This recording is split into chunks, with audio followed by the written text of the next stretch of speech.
the United States of America and to the republic for which it stands, one nation, under God, indivisible, with liberty and justice for all. So welcome to our September 28th Tiverton School Committee meeting. Is there anyone signed up for open forum? Okay, thank you, Mrs. Mendes. Can I ask for a motion to approve the consent agenda? So moved. Second. It's up to you. Second. Any opposed? Passes unanimously. The consent agenda is approved. So we are up to item 5A, new business. 5A, high school PTO request from, I believe, Mrs. Sherman. She should be joining us on, here she is. Hey, Jocelyn. So welcome. Okay. We can. Okay. Thank you for adding me to the agenda tonight. Coming here tonight to see if we can have official approval to start a parent group at the high school. Okay. Like to elaborate about that a little bit? It sounds like a good idea, for sure. The parent-teacher committee, and similar to a PTO, but different in that we would support student council, class advisors, and then do sort of our own support of the high school outside of those events, you know, Teacher Appreciation Week or other activities that don't fall under the umbrella of class, you know, any class goals or student initiatives. Okay. All right, I'm going to ask for a motion to approve that so we can open the discussion. I'll make that motion. Is there a second? I'll second it. Okay, motion's been made and seconded. So again, thank you for bringing this to us, Jocelyn. I'm going to open up the floor to questions from the committee. Mrs. Pava, I'll let you go first. What would be the role of the PTO? You know, when we move from elementary to middle, it changes a little bit. So moving from middle to high school, what would the involvement of the PTO, what would that be?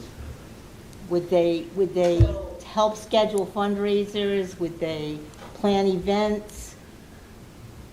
So a lot of classes do their own fundraisers for that particular class. So a parent group in this respect could look like helping those advisors maybe get volunteers, or, you know, if they're working on, let's say, a calendar fundraiser, us parents could be part of that initiative in getting businesses to participate.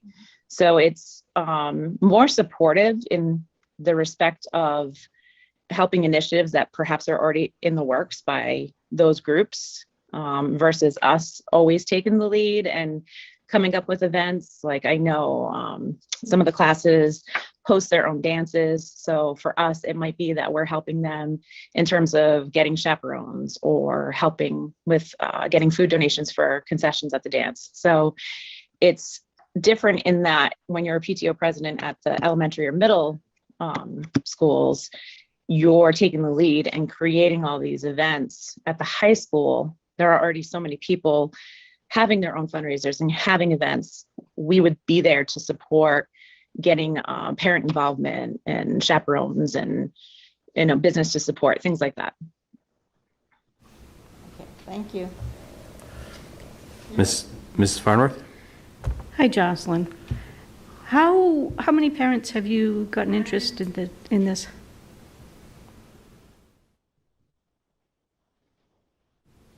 Were you able to hear the question, Jocelyn? I'm sorry? I didn't hear the question. You may want to repeat it. Jocelyn, how many? All I heard was how many parents. Okay, sorry. How many parents have you gotten interested in this so far? Can you hear me? I would say there's about a half a dozen of us that have connected. And do you have any kind of a... Go ahead. I'm sorry, I didn't hear that. Okay. We haven't put out like a full recruitment effort yet because obviously this is the first step is getting ourselves organized. All right, I guess I'll let you guys get organized and hopefully hear more about some of the good work you're doing later this year.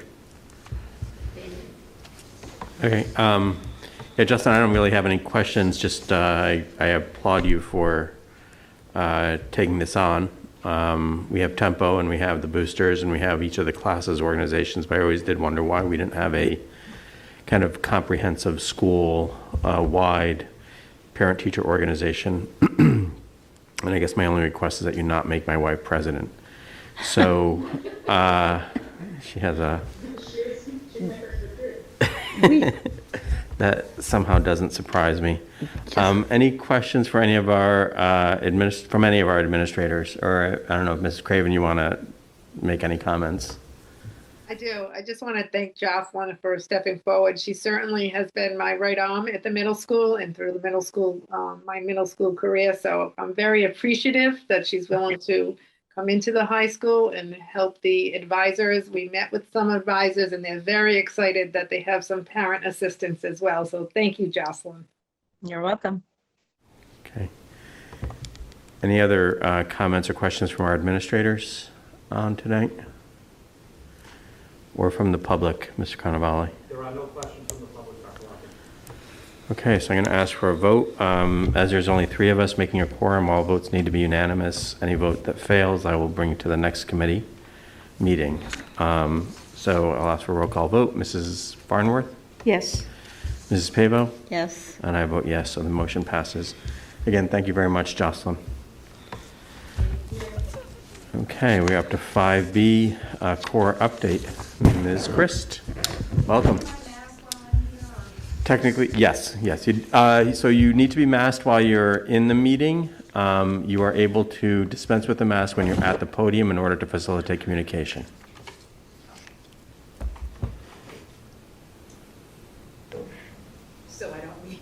So right now you do not need your mask, but please, when you return to your seat, be masked. Great. So thanks, everybody. I really am here formally just to tell you what's going on with us and how it applies to the Tiverton district. We really have been nonstop since March 2020, adjusting to different platforms.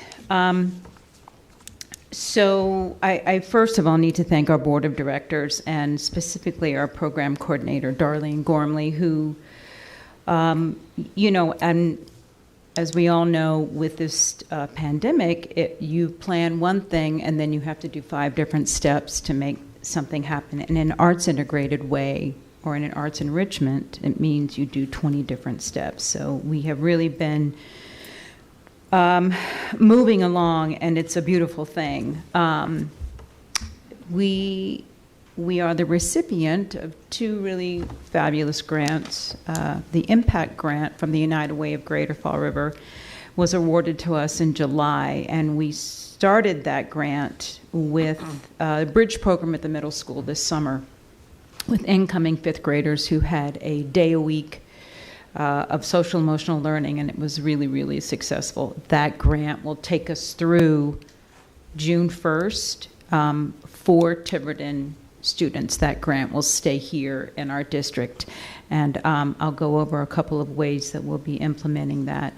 And one thing that I think is really wonderful about the Impact Grant is that it makes all of us change makers. The United Way of Greater Fall River is focused on health, education, stability, and the basic needs of everyone in the Greater Fall River area, Tiverton, Little Compton included. I also want to point out that we are also the recipient of the Rhode Island Charge Grant, which is a division of the National Education, the National Arts Endowment, part of RISCA and the Humanities, Council of Humanities. We're one of 120 entities across the state of Rhode Island who were awarded $8,000 to make arts happen, provide staffing, collaborate, come up with projects that serve the greater good. So I do want to just acknowledge a little bit about this Rhode Island Charge Grant is an arts recovery grant. It's an historic collaborative partnership between the State Council on the Arts and the Rhode Island Council for the Humanities Council, the National Endowment for the Arts, and the National Endowment for Humanities. They awarded $968,000 to 121 entities. We were one of them. And we are just absolutely thrilled to be able to have a portion of this spending here in Tiverton. I know you all I hope you received the grid for the fall and then the breakdown. I do need to make a change in Who Am I Anyway, which has been our middle school program that's been running for 7 years, is now been postponed until the winter and spring. Enrollment is low. I think it's because there's a lot going on at the middle school, and so we're just going to bump that up to winter, spring. That is fully funded. That stays the same. It doesn't impact funding at all. So I also the reason I'm really here is to talk about implementing a new pilot program, which is the sister program for Who Am I Anyway at the middle school. And it's Who Am I Anyway, the elementary pilot program, or the early years. And the more we began looking at the impact that this had on middle school students, with parents and grandparents saying, gosh, I wish we had this for our elementary kids, we've just never had the funding to be able to make this happen. And I have been in lots of certification programs this summer that are really looking at the impact of the brain, stress on the brain, and looking at the prefrontal cortex, and as far as what this recovery process has done to students K through 12. So Who Am I Anyway is a social emotional arts integration program that brings together students as well as social worker and a teaching artist for 6 weeks that deals with all neurotypes, and we are going to be implementing, along with the arts, the SIFT process, which is sensations, images, feelings, and thoughts.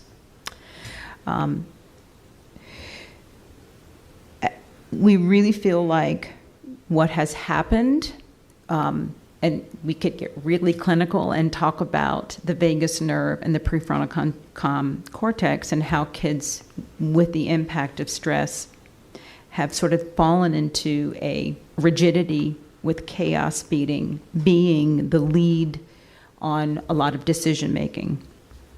So we want to get back to thinking, feeling, and engaging students with an arts integration, because when integration is blocked, chaos and rigidity arise. The beautiful thing about this program is principals are empowered to work with this tapestry of what we're affording them. Students will be identified through the schools. It's a multi-layered approach to provide additional services to help students navigate social emotional deficits, learning deficits that may have been compounded by COVID-19 and the ongoing stressors of the pandemic. We also will be implementing our sensory kits, which we did last year, where social workers and guidance departments receive a kit that has tactile, Play-Doh, punchy things, where they have more arts-based. It's a kit just to help with students who are coming in to the program. If you'll just pull up the grid, I want to explain how Who Am I Anyway will work. Each school has a day that is designated. This has always been the way since we've been running our programs. So the Who Am I Anyway, the early years for Pecasset would still happen on Tuesdays. For Fort Barton would happen on Wednesdays, and for Ranger would happen on Thursdays. In addition, students also have the opportunity to So instead of taking an arts class, they have an opportunity to jump into this class, which is multidimensional, for 6 weeks, an hour and a half a week. In addition to everything you see on the grid, we started a robotics pilot program at Fort Barton last March, and of course everything happened. So we have the robot kits, and students build them and then code them. So what we would like to do, and I have not met the new principal, the middle school yet, but we would like to gift these kits to the middle school, because those 4th graders are now 5th graders. And either a teacher can implement this program, or Mr. Zatoli can decide how he wants to have this robotics program. We will afford either the teacher to take on that, either an after school or in school. We would pay that stipend to the teacher, or we will implement a teaching artist. In addition, we also implemented place-based art making by recreating outdoor play space last fall, and that is still in place. We are now an official partner with the Shea School at Roger Williams, and we have 2 interns that will be working with us who are majors in education but minoring in art. We will be using them in everything that we're doing to have them hands-on experience, and it's innovative and new energy. In addition to all of these other programs, we have funding to continue on with the hub at the high school, which is a peer helping network collaborative project. They have indicated they would like to do some arts nights. We can afford that. We can afford a teaching artist to engage more creativity. So that's where we are with things. You see the breakdown of the cost. I'm happy to go over any of that. It's a relatively inexpensive program. If it is to continue and be successful, I would just recommend that a portion of the ESSER 3 funds go back into this program for the continuation of it, and we will do what we can to offset that cost. Some things I think are important to hear from parents as we continue providing arts is I pulled a couple of quotes from a student who is now a junior at the high school. She wrote and said, being involved with arts integration and social emotional learning helped me learn how to express myself creatively when I couldn't find the words to explain how I felt. I then went on to volunteer with CORE, and I was able to help kids the same way that CORE helped me. A parent said, I wish I could take some of these classes. And another middle school parent said, it's the most professional and profound experience for my child. These classes make life so much easier, and we are lucky to have a partnership with CORE. So I'm just going to open the floor to questions. The beautiful thing about having this funding is I don't know if we'll get this funding again, but we have it through June 1st, 2022. And it's such a unique way for our structure and our tapestry of what we do to engage students in a new way, to help them lift up out of this stress. I mean, adults are stressed, so we know that kids are impacted. I have all the principals for the elementary schools are signed on. I know, Dr. Sanchioni, you are happy with it. You've expressed an interest. So it's just now a matter of putting all the pieces together to make it happen. It will begin the week of October 19th and run through the week of December 2nd for the fall session. So ask me something. Any questions or Okay, thank concerns? you, Gloria. Thank you. So I'll open the floor to questions from the committee first. Ms. Farnworth? Gloria, thank you. Question for you. Are there no options for 4th graders at Ranger? We have the watercolor now has been bumped up to include fourth graders. Okay. Yeah, the linoleum.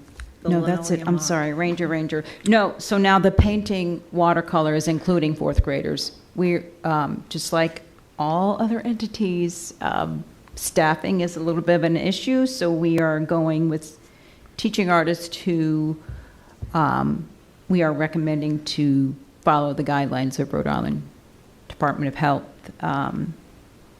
And it's, another consequence of where we are with this pandemic is we would hire teaching artists to run programs, and then the program would close down, and then teaching artists are out of work. So it becomes a push me, pull you when we're trying to re-engage teaching artists again. Right now, we are staffed with what we have, and we're doing the best that we can to run classes and include students in the classes that we have at each school. The other thing is sports. Fall sports is a big, big deterrent to how we run our programs. How is that? How is that? Because, What do the sports do? because, and that's not a negative thing against sports, but we'll have. Because you don't have student volunteers, or? Well, no, because a student who wants to take a watercolor class or a theater class after school can't do that if they're getting ready for soccer or softball or Cross country. cross country. Cross country's big at the Cross middle country is very big, Yes. especially at the middle school. Yes, it does. And It's- right now, you'll see that we're implementing a clay program. We do have 4 registered right now. Normally, this time, our classes are almost sold out. It's just the nature of the beast that we're dealing with. And yes, cross-country is It's very always. big, yeah. So usually, if kids want to do our theater program, we see them after the last match. Diane, you still have the floor.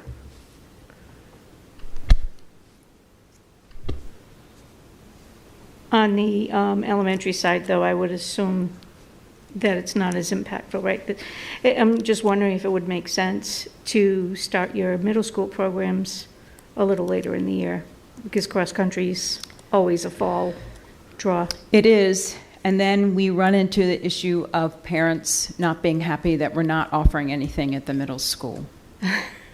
So, it's what we are offering is the drama program here at the high school is on Wednesdays, and if there are 8th graders who want to be in the theater program, we have been doing this for years. They are welcome to come join the high school program because the fall is always dedicated to acting and scene study. So we do our best to make it work in this incredible pattern of, it's hard to accommodate 6 different schools and 150 different parents, and so we do the best that we can. In my mind, 1 is a classroom. Unfortunately, it's difficult to run a nonprofit that way I wish I could, have any kid who wants to do anything, hire a teaching artist to do that. It's just not realistic. I guess the real takeaway is we are here, and we have an incredible group of teaching artists who are so dedicated to what they do that if there's not something that the district, principals, that social workers, that individuals see that they really want, we are here to make that happen. And we have always done our best to make that happen, and we will continue to do that. We pull in teaching artists who are RISD graduates, who are really forward-thinking in the STEAM. We work with students at Roger Williams who are in the STEAM certification program. So, we're fortunate that we have access to all of this innovative new stuff that can engage kids. We're here. We're ready to do it. Do wish you luck this year, and hopefully we will continue with in-person Yes. programming. And we have the money to do it, which not, you can't always say that. So while we have the money to do it, I would like to be able to do it. Plus, we have an online format where parents can sign up for what we call our encore classes through our YouTube channel, and we deliver the supplies so they have that, and they keep that. I will say on the elementary level, still with COVID guidelines, we do have to prepare individual art kits for elementary kids, and that kit becomes theirs to keep. We can't take back elementary products just yet. Okay. Anything else, Dan? Mrs. Pavo? I have no questions, Gloria, but I want to thank you for taking this on another year. We've been through some difficult times in the past year and a half, and it's going to be successful. They will come. They will come. Yes. Cross-country Yes. will end, and they will come. So I thank you very much for You're the work welcome. you put into all You're this. welcome. Do I need to get a vote on the pilot program? I wasn't sure if I needed to get a vote or if we're just moving forward with So, that. the Who Am I Anyway pilot program for the elementary schools. Yes, sir. So, but that's a request to actually have money allocated to that, because that's not funded, or is that? It's is that funded for the fall session, we are funded. Okay. If this continues, it's a recommendation that ESSA 3 funding, please, it's not a huge amount. We're just recommending that some be put towards the continuation of this ongoing program. Yeah, I would guess because the program itself already exists within the school district, it's at the discretion of the superintendent. But I'm happy to hear other comments from other members of the committee if I'm not the parliamentarian I think I am. No, I would agree with you. Dr. Sanchioni, do you disagree with that statement? No. And because it's an after-school program. I don't disagree, and because it's an after-school program, our principals work with Gloria to make sure it's executed properly. We get parent permission for the parents to be involved too, so that's the other thing that's important. So, Yeah, so no parents are involved. It's all teaching artists, and Right. all of them are up to date on our BCIs. And what I will propose is as soon as, and it's confidential too, let me say, the Who Am I Anyway falls under confidentiality. And we do an assessment. We do a pre and post assessment so we can track if it's doing well. We've been doing this at the middle school program, and it's really, really been a successful in self-care, mental health, and self-expression. So if everyone is okay with it, we will begin, I'll begin working with the principals tomorrow. And I would be happy, Dr. Sanchioni, to send you the full list of where this is going and who's engaged and all that. okay. Thank you. Thank you so much. All right, thank you, Gloria. Just before you leave the podium, any questions from the public, Mr. Carnevale? There are no questions at this time, Dr. Lockett. Or from any of our administrators? Okay, well, thank you, Gloria, and keep up the good work. Okay, thank you. But money will require a vote, but we'll stay tuned. Oh, wow. Thanks, everybody. Thanks. You're welcome.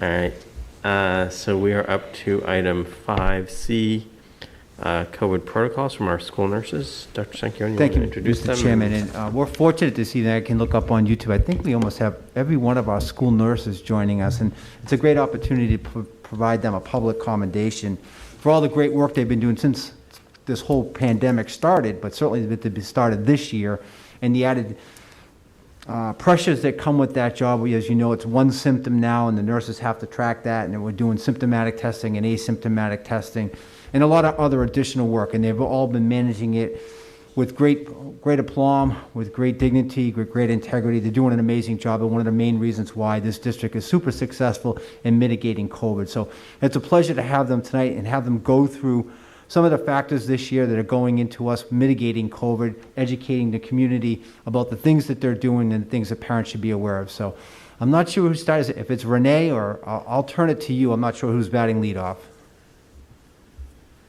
Peter, maybe you can just identify the nurses that we have so Yeah, that would that be members good. of the Sure. public can know And- who's speaking and which schools you're associated with. Absolutely. So I can see on the call tonight we have,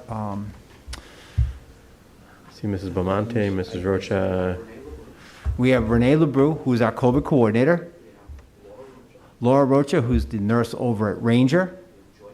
Joy Frayne, the nurse at Fort Barton. Lisa Beaumonte, the nurse at the high school. And Denise Stewart, the nurse at Passcode. So a big contingent of them here today. So with that introduction, again, I think Renee, you're batting first, so I'll turn it to you. Thank you all for coming and for all the work that you guys are doing, but have a go at it. May have a presentation, so we're going to bring those slides up, David. Do you ladies need me to share my screen, or are you going to do yours? I can share my data, that's okay. Thank you, Denise.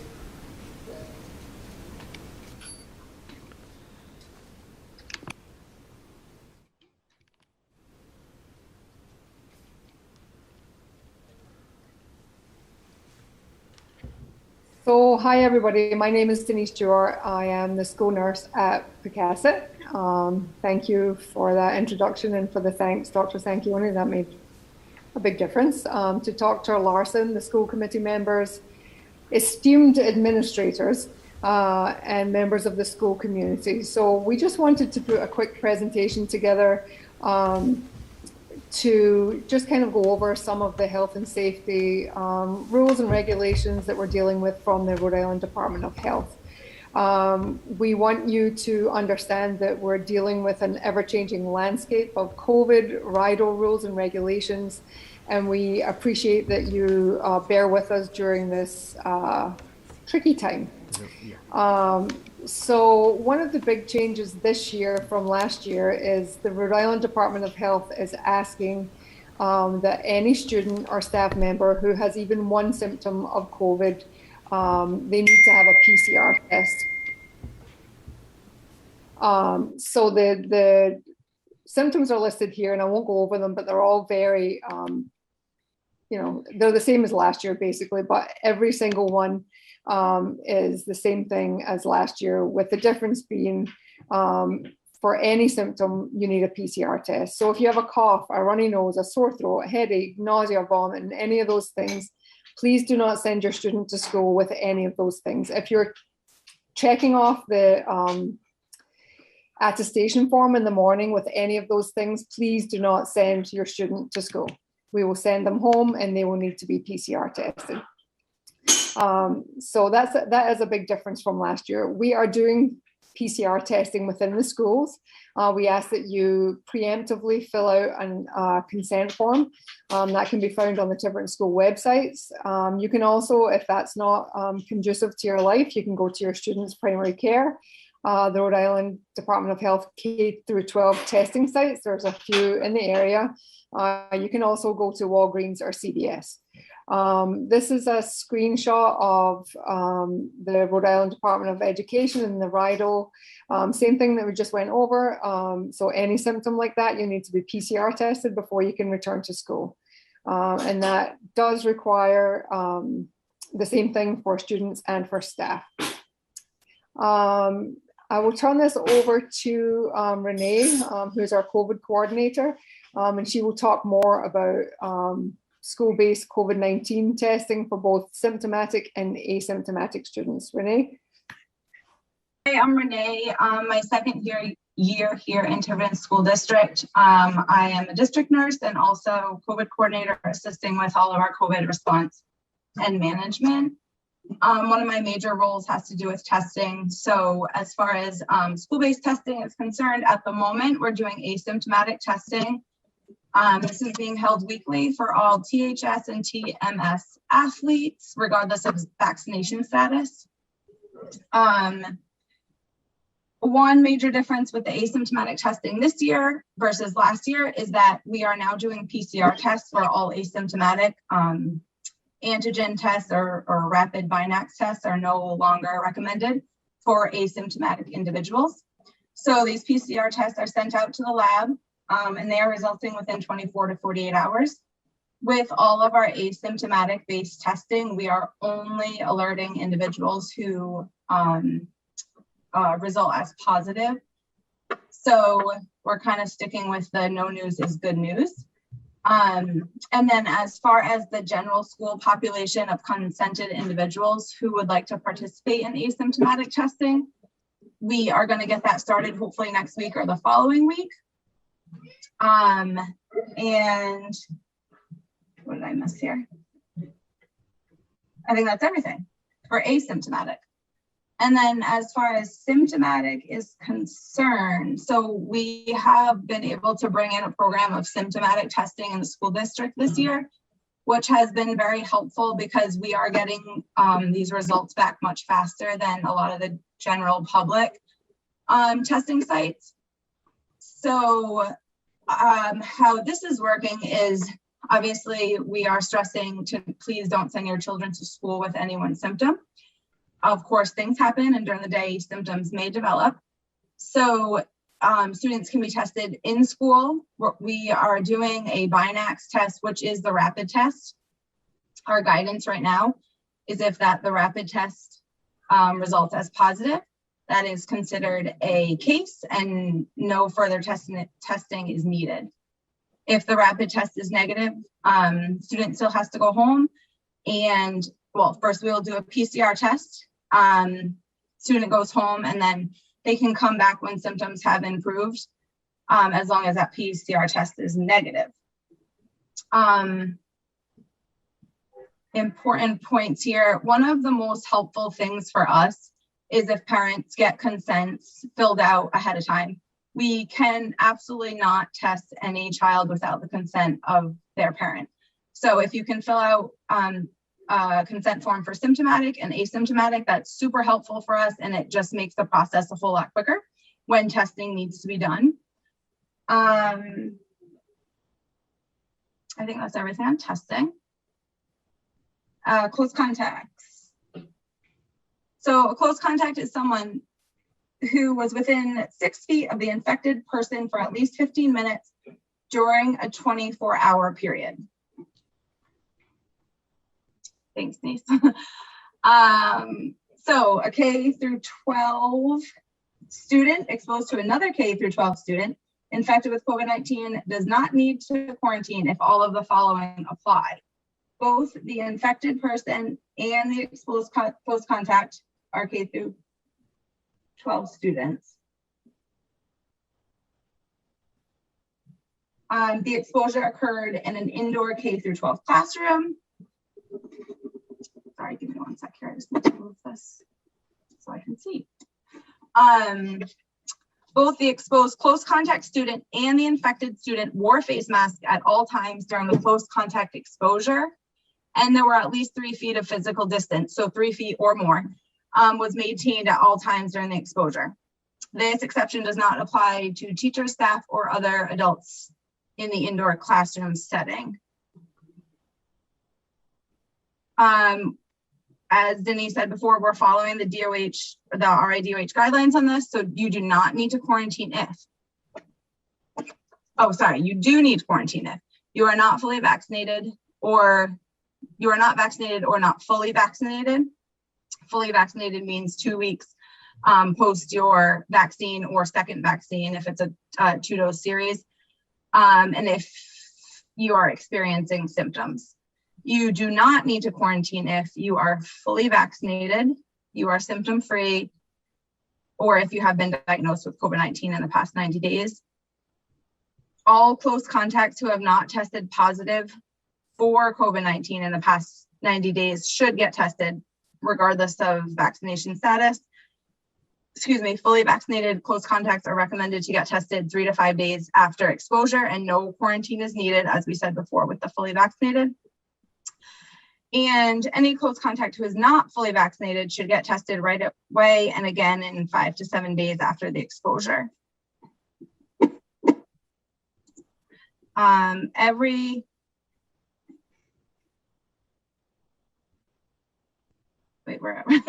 every close contact should wear a mask when they're in public and indoors for 14 days after they were exposed until they receive a negative test result. And that's, of course, if you are vaccinated or not. And then the quarantine options. So this is for unvaccinated. RIDOH recommends the least disruptive quarantine option, which is what we are doing in the Tiverton School District.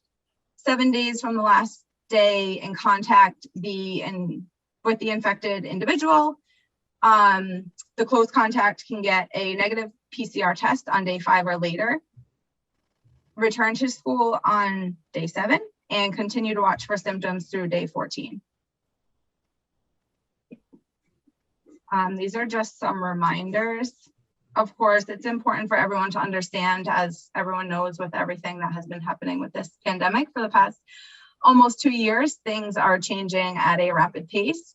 We are following guidelines from the RADOH because they are the experts that we need to follow.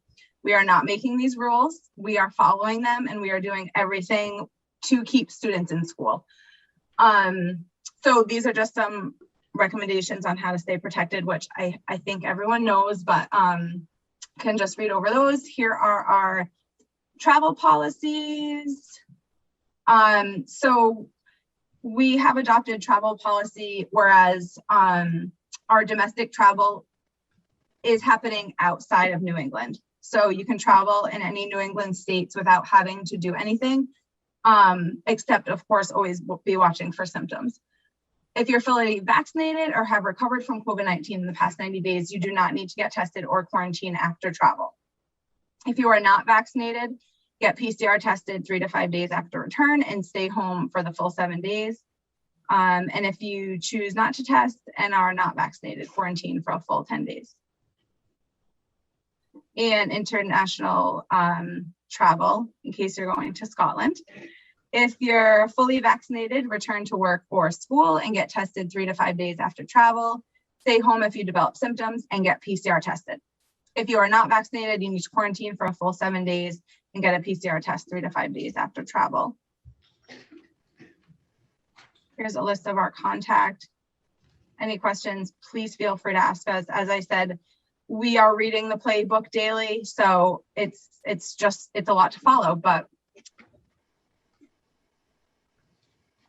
I think that's all we have. Okay, thank you very much. I have to say, these things change almost on a daily basis, and sometimes it's like reading the Talmud, trying to figure out exactly where a given individual or student fits in some of these policies. But the point is, because things change, because this is complicated, it can be confusing, but this is actually what is keeping us safe, and this is why we continue to be successful. And I'd like to commend all of you guys, along with our administrators and teachers and families, for doing such a great job at mitigating the impact of the pandemic here. So I'm going to open up the floor to questions from the rest of the committee. Mrs. Pavo? I have nothing, thank you. And Mrs. Farnworth? Okay, so I'm going to stir the old hornet's nest. I hope you're ready. Have at it. Just a few simple questions. I know the opening slide mentions that if your student has any one symptom and it goes down a list of symptoms that could normally be considered just part of growing up being human, cough, headache, any number of these things could, under normal circumstances, not be cause for alarm. Are you finding, and I think last year it was 2 symptoms? First of all, do we know why that was brought down to 1 by the Department of Health? I don't know if one of the nurses wants to answer. I might have a shot at it too, but go ahead. I defer to you, Dr. Larson, if you would like to answer that one. My understanding, and it may be imperfect, is that it's due to the fact that there's such higher transmissibility of the Delta variant. and that we're dealing with a largely unvaccinated population, even our high school students, even though they are covered by EUA and for over 16 by the FDA. And lastly is that I would say there's been some decay in the vigilance with which the public in general has been sort of observing the other, we were, as a sort of as a population in the state, in the town, in the country, we're actually pretty successful in the spring of 2020 in sort of implementing, risk reduction strategies and mitigation strategies. And I think there's been some fall off in that among everybody. I see it in myself and my family and my colleagues. So I don't know if any of the nurses have something else to say about that. No, and I guess I have to assume that you nurses on the front lines every day are hearing probably a fair amount of pushback from parents, particularly, when you have a student that presents with a stuffy nose. It's on the list, and it could very well be attributed to allergies. My hat's off to you for being able to professionally guide your parents and students through all of this. On the testing, in our package, one of the slides was blank, and it was the Rhode Island Department of Health new guidance on quarantine and close contact. When you guys were showing that slide, there was a portion of it that was blocked out, and I couldn't read it because it was the speaker's slide. And I just wanted to know, it was the heading, I don't know if any of you have it handy. Can someone read for me what that heading was on the slide? Not the title of the slide, but like the first sentence, because it was partially blocked. Which slide is it? The Rhode Island, the RIDO new guidance on quarantine and close contact for K through 12? Up.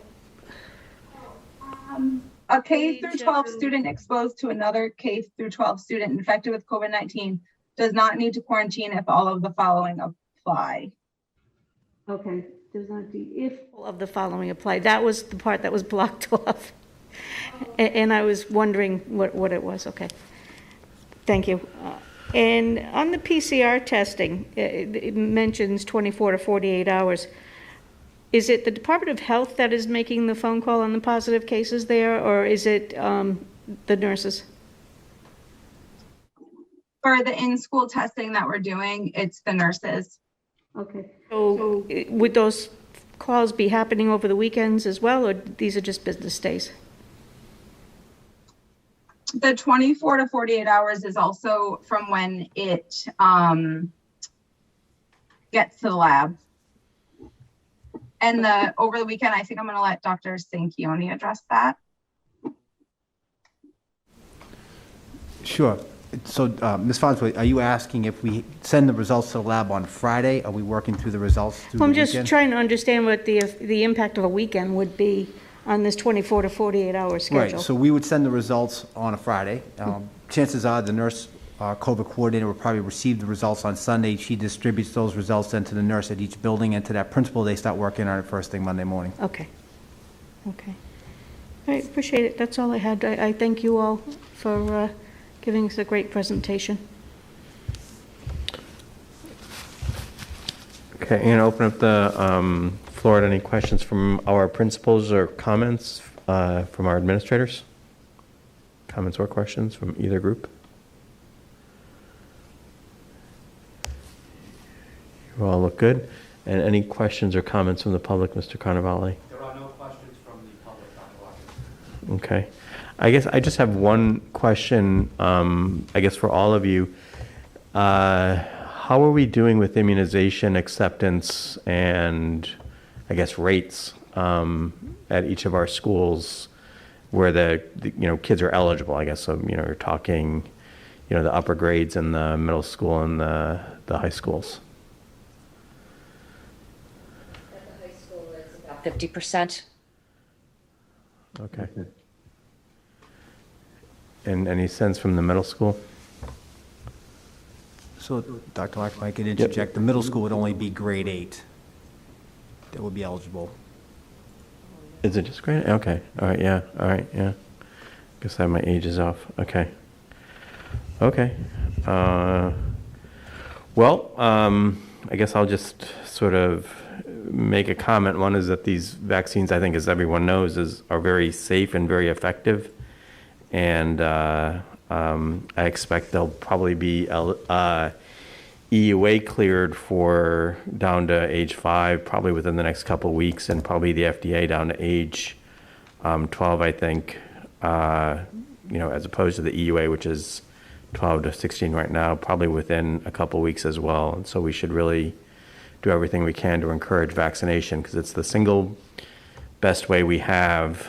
And there's an awful lot of misinformation out there, so please use reliable sources such as the CDC or your school nurses or your primary care provider to understand that we know more about these vaccines than probably any vaccine any one of us has ever taken in our entire lifetime, much faster than we typically would. So, they're safe, they're effective. I'm getting geared up for my 3rd booster. So thank you guys again for all of your work and help. Any final comments from any of our nurses?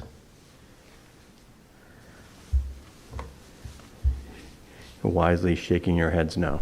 Okay. I do have one more question that came to mind, and it's something I saw on TV.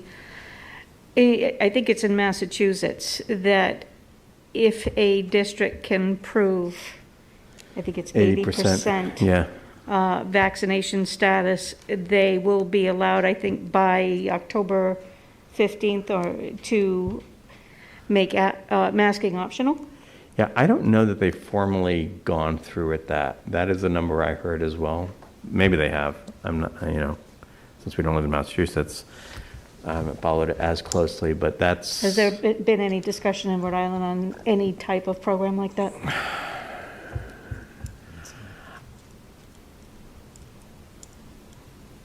I'm going to try and choose my words carefully.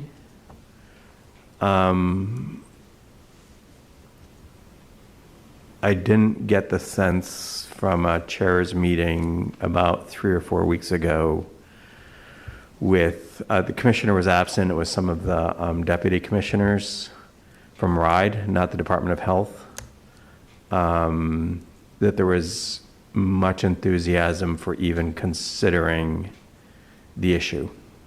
Ostriches come to mind. And I think there's a disconnect between the best scientific advice of the Department of Health and the governor's office. Okay, thank you. Those are my carefully chosen words.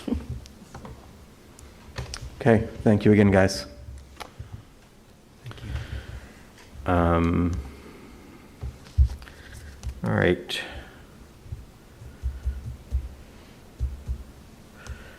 We are up to item 5D, district goals. Dr. Sanchioni. Great, thank you, Mr. Chairman. I'm going to bring a presentation for you, present to you the district goals we've outlined for this school year.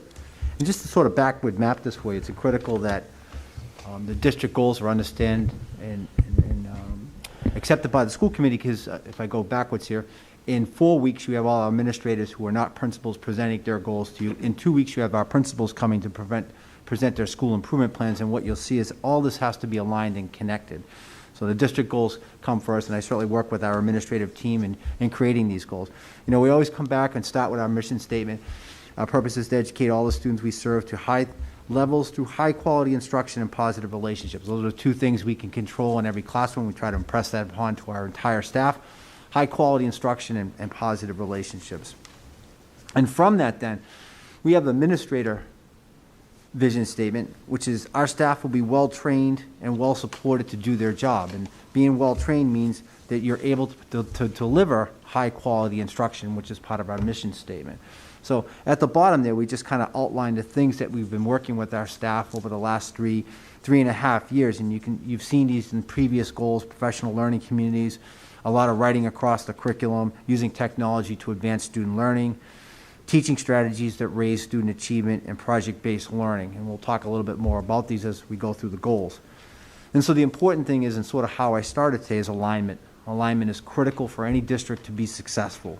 When you align your goals, you can align your budgeting, you can align your professional development, and it can really drive your hiring and your core actions. So again, the district goals feed our principal goals, which are outlined in their school improvement plans, and our school improvement plans then are govern or sort of feed our teacher goals, which are their student learning objectives and the professional growth goal. So the goals for this school year, again, working as a team to come up with these. Again, knowing that we're facing a pandemic and an ever-changing pandemic, as we just heard, with new variants and new ways to educate our students, we want to make sure that this district, again, is poised to be able to work within that situation. So for the 21-22 school year, the Tiverton Public Schools will provide a safe in-person learning environment for all students by employing all safety protocols recommended by the CDC and RIDO.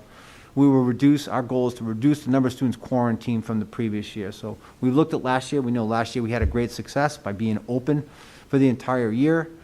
This year we have all students back. As you know, distance learning is for the most part not an option.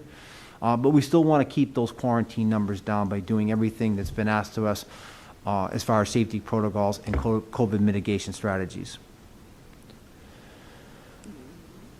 So goal two really gets at that part of our mission statement that says high quality instruction. Because to provide high quality instruction, you need high quality systemic ongoing professional development. So for this year, our K-4 staff is being trained in strategies to improve student achievement. We affectionately call that the Green Book. That is the exact training that our 5 through 12 teachers had last year. This year, our 5 through 12 teachers will have a reinforcement on that same course, the Green Book, teaching strategies to improve student achievement. But this year, we're going to begin project-based learning. We know that project-based learning has a profound impact on student learning. Anytime you engage kids in their learning, get them actively engaged in the concepts that we want them to learn, there's a better chance that they're going to retain that information. So we're training our 5-12 teachers in project-based learning, and one of the outcomes of that is we expect our teachers will execute at least one project-based learning activity in every class from 5 to 12. And then conversely, next year, we've already arranged for the project-based learning to be the training for our K-4 staff. So what I want to point out to the school committee and to the public is that over the last 4 years, or over 4 years, we will have trained our staff on using technology, teaching strategies to improve student achievement, and project-based learning. So we've done it systemically, and again, when this rotation is done, we feel like we've really given our staff and added to their repertoire to deliver high-quality instruction. Goal 3, well, that's the ever-present challenge we all face on an annual basis, and that's our budget. So we're going to begin the process of developing the FY23 budget in October. And one of the things we really have to strive and impress upon the community, the budget committee, the town council, and everyone in Tiverton is that the Tiverton Public Schools have really taken a great loss over the last 2 years. 2 years ago, we cut 24.2 FTE, and this year we cut another 8. That's a total of 32.2 positions that are no longer in our district. Every one of them was critical. Everyone had a sustained role in it here. And it really weakens our ability to deliver a high-quality education when we don't have all those positions. So we're going to work real hard this year to present the budget and hopefully give the reasons and rationales to have that funded. Remind the community that we are using one-time revenue again to balance, and that's certainly something we're going to have to overcome. We're going to have to fill that gap with an operating budget that allows us to staff appropriately and no longer have reliance on one-time revenue. And we've got some steps here that we want to take to make sure that that we reach this goal. So we're, again, working with Amy Roderick, our Director of Finance, to put together a reasonable budget presentation that's easily to understand, providing the committee with updates and supporting documentation throughout the year. And this is, again, steps we've taken in previous years. Supports the committee in the identification and drafting of policies and objectives of the curriculum. Results in the strategic plan, so we're working on developing a new strategic plan this year. And then present that budget to you and hopefully gain your support and be able to move it through the community as a whole. Goal 4, we're focusing in on math performance. And we've taken a couple steps this year. We brought back a math specialist at the elementary and the middle school to help those students who need some extra work and extra support with math, so what we call like giving a double dose. We purchased a new math curriculum for grades 6 through 12, and those are just 2 of the objectives that we're putting in place, along with having all of our teachers deliver high-quality instruction in mathematics. We want to make sure that no student slips through the cracks. There's a lot of ways that we measure math success. RICAS is one. We do STAR testing 3 times throughout the year. We also have writing prompts and common assessment. So we want to really drill down on our math success this year. You'll see this goal in every one of our principal school improvement plans. Each one of them has some specific actions that will take place at their school. And math is, not to say that writing and language arts and foreign language and science are not focus areas. We pay attention to all of our curriculum areas, but this year we're certainly presenting the data on mathematics. One of the things moving forward too is we're implementing a program called Restorative Practices in grades 5 through 12. And restorative practices, as you can see how it's outlined here, is a consistent discipline program that will allow teachers, that all teachers employ by making discipline consistent. Students come to understand there's a common set of expectations. So, instead of going from class to class and having, each teacher have their own set of rules, and when you're in the hallway, how one teacher may address something differently, or when you're in the cafeteria or in the auditorium, if you have a consistent set of expectations that all teachers can subscribe to, and promote with our students, you have a better chance of having a very orderly school system. So we're going to try to work through that this year with some training of our staff in grades 5 through 12. And then lastly, I'm pleased to present this one to you. The work's not done yet. You've heard me say since I came to Tiverton, it's 100% graduation rate. We want everyone to walk that stage and have some options for post-secondary education upon graduation. So the 2021 graduation rates increased to 96%. I think that's one of the highest we were ever able to see it looking back many, many years, so we're very proud to see it moving forward. Our goal then is to continue to move that forward. We're looking to get that up to 98%, but the goal is always 100%. We continue to put a big focus on this. And as we remind everyone, our graduation rate is a K-12 responsibility. It's how we start kids in kindergarten, how we bring them through the system so they all can graduate when they become seniors. So we've had some success here, but the work is not done. So those are the goals. Again, you're going to see how they align with our school improvement plans and with our teacher goals. So I'll pause there and take your questions. Okay, thank you, Dr. Sanchioni. I'll open the floor to questions from the committee. I can't remember who went first last. Mrs. Pavo. Diane? Ms. Farnworth? Maybe you should go first. Just kidding. Me? No, it's okay. I do have one I have question, 3 Dr. children. Sanchioni. I never go first. On goal number 2, how will you manage ongoing training for new staff once the initial rollout is complete? So it's circular, and so we certainly will come back to some of these programs.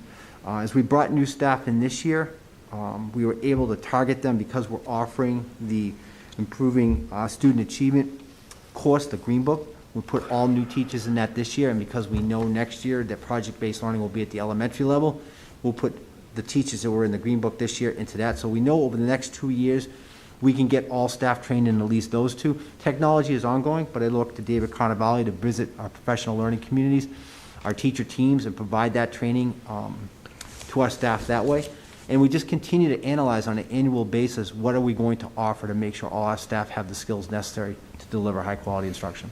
Okay, no, I think that's great because, one of the concerns is, okay, we roll out this training to everyone over the course of several years, and then it can't be the end of it. We have to continue to reinforce it and make sure that people new to the district receive the same level of training so that these things can be maintained. Glad to see the math as a focus. I think it's something, every district should be focusing on. Ours is no exception. So I'm glad to see that there. and graduation rate. I I already commend you for where we are, and we'll get there. We'll get there, for sure we will. That's all I have. Okay, Mrs. Pavo? Okay, any questions from the public, Mr. Carnevale? There are no questions from the public at this time. And any questions, we'll be hearing from them shortly from our administrators or principals. Okay, I just commend you on those. I think those are great goals. I think in particular, one of the things we need to understand now is that the budget process is a 12-month, if not 36-month process. And I think we do need to continue to engage more with the budget committee and with the town council and understand that we are all one town and see if we can kind of, it's hard to forecast things because so much is driven by things like pandemics, I guess, but as well our contracts. But I think, bringing some sort of long-term planning and understanding of that is going to be helpful. So thank you. And we look forward to hearing from the administrators and principals over the next several weeks. All right. So next we are up to 5E, FY22 budget update. Ms. Roderick.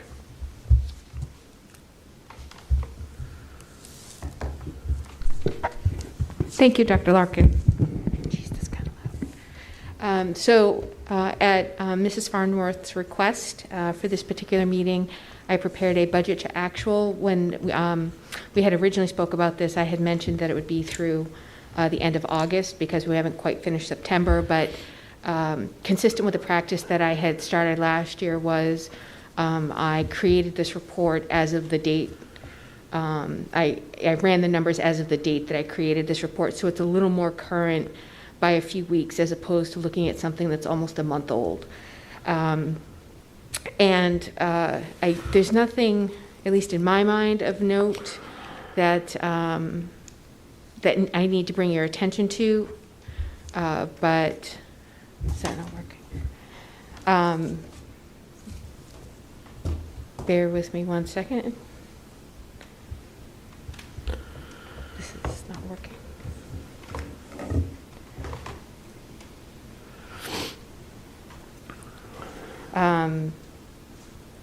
We are consistent with where we were last year in terms of spending as of the end of September last year, so another week or so out. We are consistent with that. There are some things in there that we hadn't budgeted for example, the early retirement incentive, which was paid out for folks who took a voluntary retirement last year, but was paid out August 1st. But we will certainly be able to cover that with our salary savings. Again, we need to reclass some stipends here to go to the athletic coaches and so forth like that. That's just a bookkeeping issue. Coming down, this is just a posting entry. We've actually already corrected it, so it's nothing. We're not gaining any money by $6,500. I wish we were. In this particular case, the 13,463 was reported on the wrong line. That actually belongs under professional development. So there is no budget variance on the curriculum development line. Again, I don't have any things to me appear to be consistent.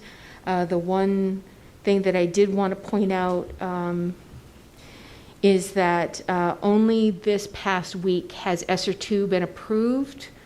And so down here at the bottom, you'll see that we have sort of paid for some things out of the general fund for ESSER 2 and ESSER 3 that we will then get reimbursed for. So again, we're very, very consistent with last year. We spent, if you exclude the amounts transferred for Title I and ESSERs 2 and 3, we are spending just about identical to last year at the same time, roughly at the same time. which is fantastic because I can't stress enough how spectacular the administrators and the principals were at being conservative with their spending. So with that, I will leave it to the committee for questions. Okay, Mrs. Pavo? No, I have no. Mrs. Farnworth?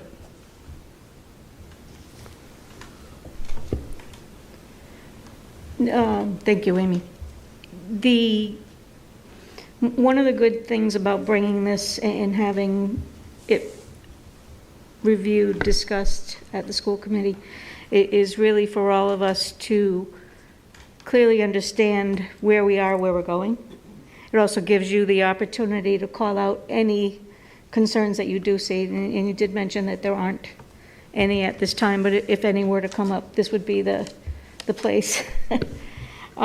So to your point, I can already tell you, given, as you well know, that this budget was created just about a year ago, roughly, when it comes to some of the utilities, like fuel oil, electricity and things like that, I am expecting those to be over budget, just given how electricity and fuel oil have risen in the last year, which I did not anticipate a year ago. So I'm going to be keeping my eye on that so we can make adjustments in other areas to make sure that's covered.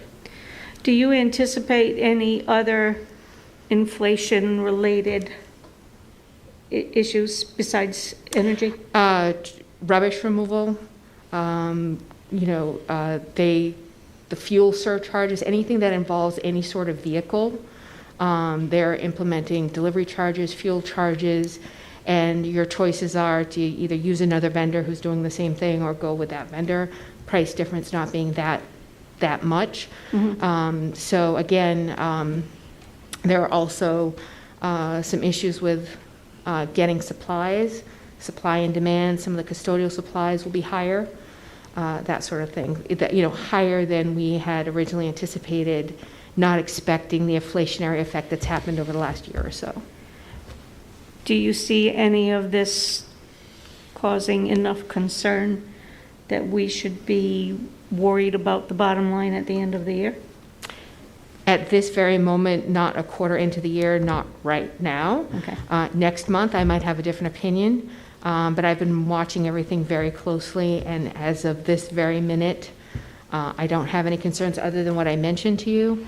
If that starts to go in the wrong direction, I'll certainly notify you as soon as as I notice it. Okay, thank you.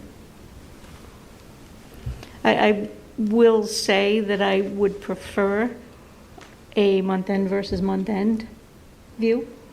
Only, even in the situation here, September 23rd versus September 30th, you've got 1 week's worth of payroll potentially impacting your difference. And I realize that August month-end is 3 weeks ago, but that was the reason we put the second meeting as the date where we wanted to see this, to give you enough time to put the August numbers together. I'm happy to do that. I think it's really for consistency. So yeah, that we're I'm always- happy to do that. If I could respectfully disagree, only to the extent that, we do a lot of things in 3 weeks, and if you asked me to answer the question, do I foresee any problems going forward as of the end of August, I would have told you flat out no, with no qualifiers. Mm-hmm. So I am more than happy to do that for you. I just want to caution you that I've been here now almost 2 years, and I know that 3 weeks to a month's time is enough to have a dramatic change, if there is a dramatic change. So I was trying to be the most current I could be. But I'm happy to do that for you. Okay, thank you. I don't have any other questions. Okay. I don't really have any questions, but thank you, Amy. That was You're really helpful, and I guess I appreciate having the most up-to-date information.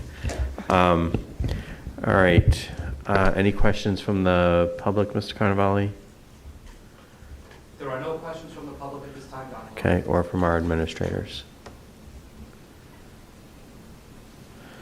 All right. I believe then we are up to announcements and next scheduled meetings. So we're meeting on October 12th and October 26th. And if anybody wants anything on the agendas for those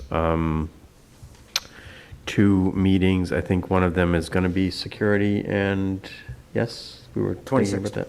26th? Okay. And that should be both an open and executive. And then the town council meeting that was going to discuss capital fund appropriations was canceled. It's now going to be this next Monday, so the 4th, at 7 o'clock at Town Hall. Peter, can you make that? So what was it?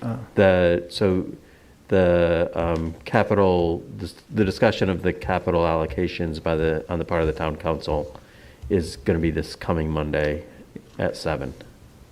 Should be able to make that. Okay. I mean, if you can't, actually, I think I will be there, and I think that's okay. But we can talk more about that. And then if anybody else from the committee wants to come, just let me know so that if we have a quorum, we'll be posted. I know Mike was talking about going. I'm not sure if Elaine or Diane, you were planning on going. I was planning on going. You were going to go? Okay. So Peter and Carolyn, maybe we can have that meeting posted. Okay, so that it's an official school committee meeting on Monday at the town council. If a quorum doesn't show up, then we just don't have the meeting. But if a quorum shows up, then we are at least covered. All right. Any other comments or thoughts about announcements, scheduled meetings, or reports? All right, I'm going to ask for motion to move into executive session under Rhode Island General Law 42465A1, job performance, character, physical or mental health, superintendent goals and evaluations. I'll make that motion. Is there a second? Second. Any opposed? Or you want roll call? Was it you who was? This is the one time we require roll call. Okay. Mrs. Farnworth? Yes. Mrs. Babo? Yes. And I vote yes, so we're in executive session. Good night, everybody.